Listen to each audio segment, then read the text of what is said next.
what's something that everybody don't like? And he said, the buck-naked fish.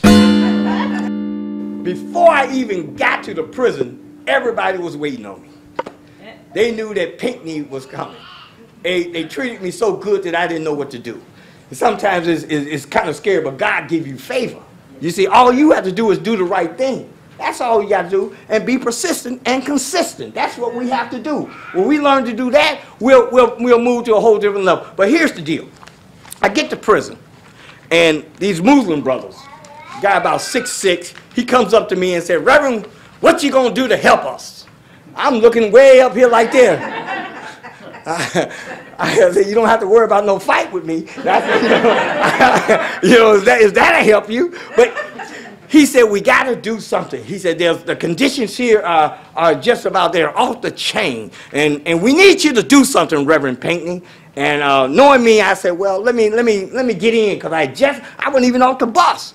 And they came and got carrying my bags. I had all this legal stuff, and they carrying it, taking it into the compound and everything. And so after I got myself settled, I goes out and I talks to the young man. I said, well, what's some of the major issues here? He said toilet tissue, food, all these things. He was naming all his names, about 5, 6 things. I said, well, hey, let's do something. What's something that everybody don't like?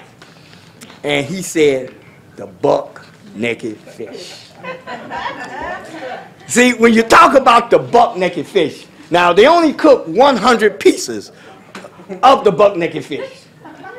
And it got 1,400 people on this compound. 1,400 people. But they only cook 100 pieces. So you know there's something wrong. So what they did, I said, well, maybe we can use that, because I want to find something that everybody had in common. That's how you organize. We all got to have something in common. We all got something in common here today. But the point is, we had to have something in common. So what I did, I went and talked to the Aryan Nation brother. Now, they was the second largest group there. And this guy, when I went up to talk to him, the guy told me, he said, hey, I don't talk to black people. I said, I don't even like them. Then I came back and told him, that's not even important whether we like each other. We got a problem, and we need to work it out. So he never heard nobody talk like that, you know. And when I told him it wasn't important, he looked at me like, wow, you know. And then we and him start to walk. You know, in the prison system, you got like a catwalk, and you walk around. We walked maybe about 4 or 5 miles around this thing. We just walked, you know. I was tired, but you know, I had to go ahead and take care of my business. But the guy told me, he said, listen, he said, I never talk to black people. He said, I've been in here 8 years and have never spoken to a black person. I said, well, act like you didn't speak to me. You know, we just trying to get this thing done. So he said, the last word I told him was that, listen, we got an issue here. I said, I got the Muslim brothers, and I need your help. And what we're going to do, I said, we're going to boycott the buck-naked fish. And I said, I need your help, because they were the second largest group. So he said, well, I got to go back to my people. I got to talk to him, Tim, and I got to tell them that I was talking to you, because I know they're watching you, you know, and I know they're watching me. You know, he was saying that, you know, and I respect that. I said, yeah, you know. So my argument was that, remember this, when you go back, we don't have to like each other. We just need to have something in common. Next day he came back. He told me, he said, yeah, we with you, brother. Just like that. And but you know, I'm going to speed up just a little bit on that one, because even today he calls me at my house and he talks to me. When I left there, this boy cried like a baby. He couldn't believe it. But anyway, let me go ahead, because I don't want to keep y'all here all night, because believe me, I can't. But the point is, which is important, I know what you're saying. I know it's important. You know, I went to the skinheads. See, the skinheads was the next largest group. They had them. And what we did with them, they came aboard called Everybody Watch What You Do.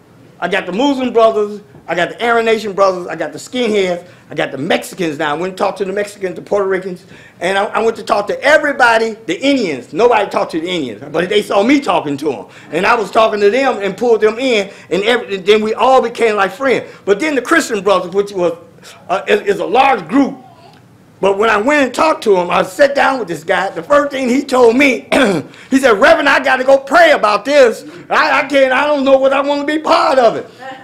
So right off the bat, I told him, these are my exact words to him. I said, if you're not with us, we're going to run right over you. Yeah. You know, so he said, well, you know, I'm a Christian. Yeah, we're going to run right over you, Christian. That's what we're going to do. I told him just like it was. And the next day, he come back want to join us.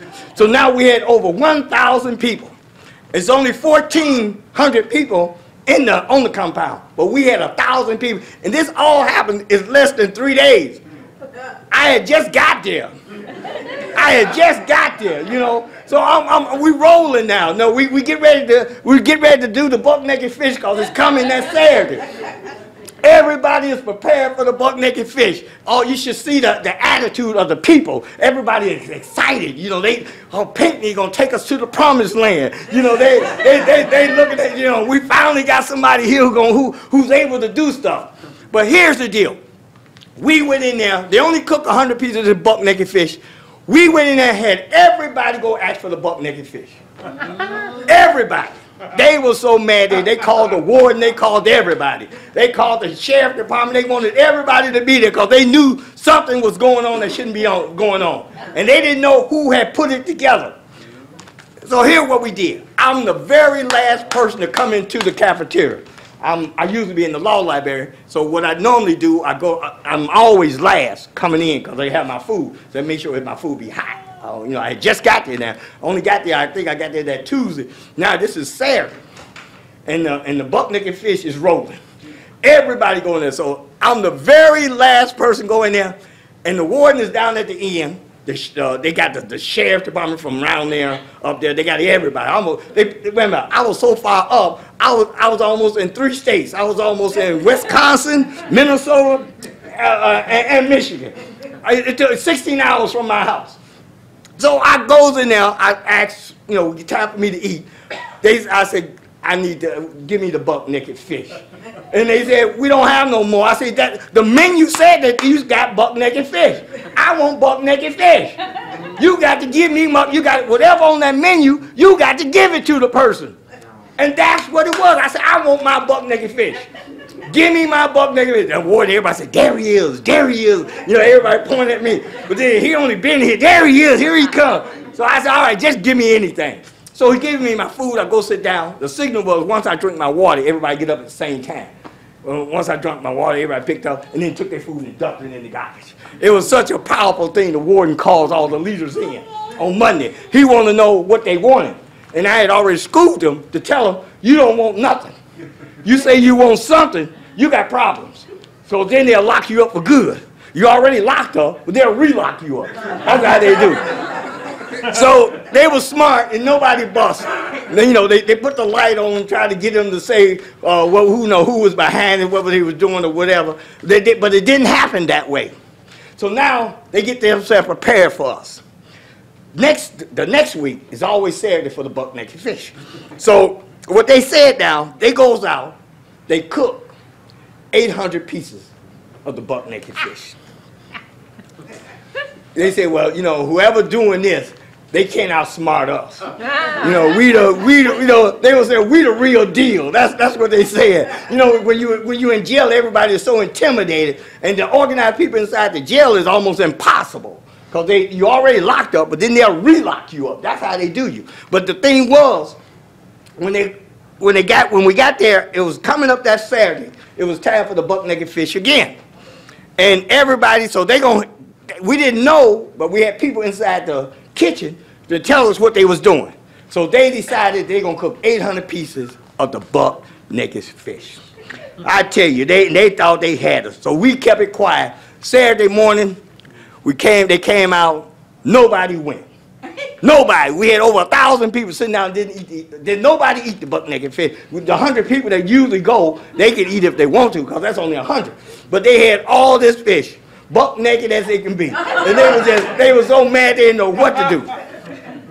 Then one of the guards had planted a knife inside my locker. I had only been there, this is only my second week there. And they already planted a shank in my locker. And I couldn't figure out they had a shank in my locker. I didn't even know what a shank was. The guy had to tell me. He said, that's a shank, that's a shank. I said, good grief.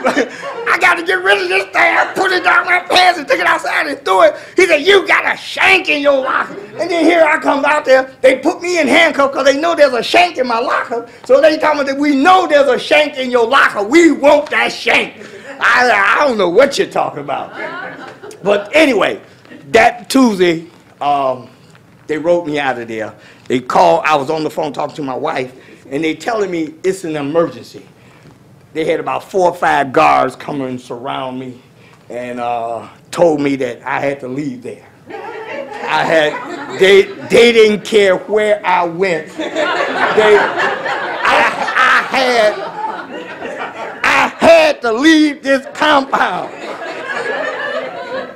And they said, look, and take your buck naked fish with you. And here's the moral of the story. They do not serve buck naked fish no more in Michigan prison system.